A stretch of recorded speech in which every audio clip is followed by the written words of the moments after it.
Assalamualaikum warahmatullahi wabarakatuh. Selamat berjumpa lagi anak-anak kelas 5 bersama Ibu Tini pada pembelajaran tema 1, pembelajaran kelima, materi tema 1, sub tema 1. Sebelum lanjut pada materi kelima, Ibu harap jangan lupa untuk subscribe, like, dan komentar pada video-video pembelajaran yang Ibu buat. Semoga pembelajaran berikutnya dapat bermanfaat untuk kalian semua. Lanjut, kita amati pergerakan Edo sedang bermain di halaman. Dia melihat ada beberapa kelinci dan siput yang sedang berada di halaman. Ayo kita amati gerakan siput tersebut.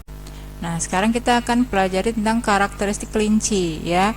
Kelinci termasuk hewan vertebrata karena memiliki tulang belakang, gerakannya juga lincah dan cepat. Dapat berpindah ke tempat dengan berlari, berjalan, dan meloncat. Bagaimana dengan karakteristik siput?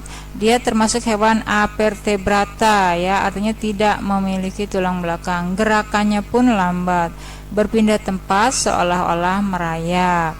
Pada pembelajaran sebelumnya, kamu telah mengetahui bahwa kelinci termasuk hewan vertebrata. Lalu bagaimana dengan siput? Hewan avertebrata merupakan hewan yang tidak memiliki tulang belakang.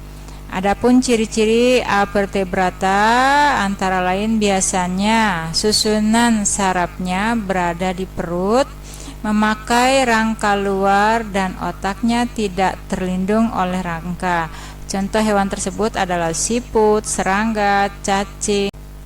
Sekarang kita amati bagaimana tentang organ gerak pada siput. Perhatikan kaki perut depan atau kaki perut dengan bentuk pipih dan lebar. Lihat kakinya. Fungsinya yang utama yaitu untuk bergerak dan berpindah tempat. Jadi berpindah tempatnya seolah-olah merayap karena kakinya sangat pipih. Sekarang kita mengamati organ gerak yang lain, yaitu contohnya belalang. Belalang memiliki organ gerak terdiri dari kaki dan sayap. Fungsinya untuk melompat dan untuk terbang. Untuk cacing, organ geraknya otot perutnya. Fungsinya untuk bergerak dan berpindah, dan bergeraknya dengan cara melata. Yang ketiga, ubur-ubur. Ubur-ubur memiliki tentakel. Fungsinya untuk bergerak naik turun di dalam air. Perhatikan di sini ada gambar siput. Perhatikan di antaranya gambar siput. Pilihlah salah satu hewan avertebrata, kemudian buatlah model secara sederhana di buku gambar kalian. Oke, kita lanjut pada materi ayo berdiskusi. Ceritakan gambar yang telah kamu buat di hadapan guru dan kawan-kawan satu kelas. Mintalah pendapat atau masukan dari gurumu dan teman-temanmu. Pendapatnya kemudian kamu tuangkan dalam tabel yang telah disiapkan. Lanjut pada ayo membaca dengan judul Siput Bukanlah Hewan Lemah. Di sini ada wacana, kalian dapat membacanya kemudian memahami. Setelah dibaca, berdasarkan bacaan di atas, temukan ide pokok dan kalimat pengembang yang sudah ada tersebut. Nah, kemudian kamu tinggal mengisi paragraf berikutnya atau kolom. Nah, ini adalah tabel yang sudah disiapkan. Ibu sudah memberikan contoh, yaitu contoh paragraf pertama, ide pokoknya, siput menurut sebagian orang dianggap hewan yang lamban dan menjijikkan. Setelah itu kalian tinggal mencari kalimat pengembangnya dan tuangkan dalam tabelnya. Yang kedua, contoh ide pokoknya, sebenarnya siput memiliki kelebihan dan keistimewaan. Kalian tinggal lanjut mencari kalimat pengembangnya dan tuangkan pada tabelnya.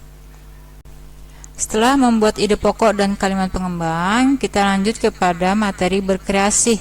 Pada pembelajaran sebelumnya, kamu telah mempelajari ragam gambar cerita atau ilustrasi.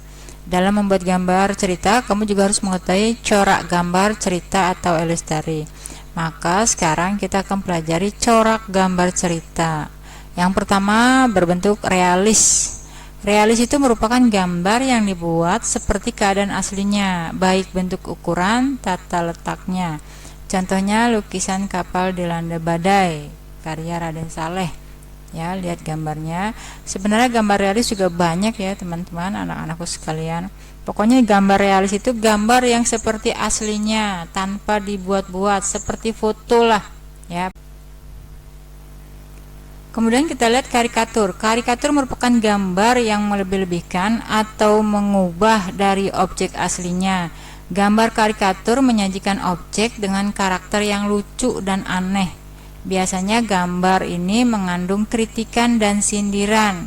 Bisa dilihat contohnya ya, palanya besar tapi badannya kecil. Tapi ada slogannya, nggak butuh narkoba, main bass saja. Itu slogannya. Kemudian kartun.